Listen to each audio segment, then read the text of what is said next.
জানেন কি, মহালয়ার সঙ্গে দেবী গঙ্গার একটি প্রাচীন এবং জনপ্রিয় লৌকিক কাহিনী জড়িত, যা বাংলার সংস্কৃতিতে গভীরভাবে প্রথিত। মহালয়া হল পিতৃপক্ষের শেষ দিন, যখন মৃত পূর্বপুরুষদের প্রতি শ্রদ্ধা জানানো হয় এবং তাদের আত্মার মুক্তির জন্য প্রার্থনা করা হয়। দেবী গঙ্গার সঙ্গে এই দিনের বিশেষ সম্পর্কের মূল ভিত্তি হল আত্মার মুক্তি। কথিত আছে যে মহালয়ার দিনে দেবী গঙ্গা পৃথিবীতে অবতরণ করেন মৃত আত্মাদের মুক্তি দিতে। বিশ্বাস করা হয়, এই দিনে পবিত্র নদীতে, বিশেষ করে গঙ্গায় স্নান করলে বা তর্পণ করলে মৃত পূর্বপুরুষদের আত্মা শান্তি পায়।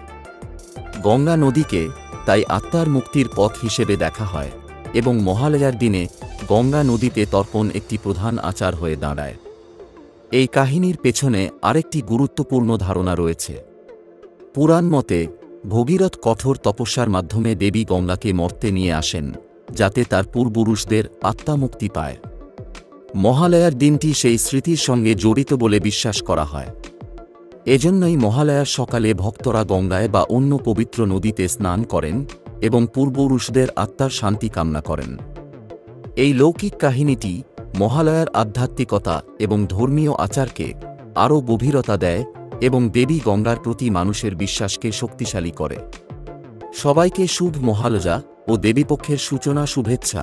সমস্ত কলুষতা মুক্ত হোক পৃথিবী।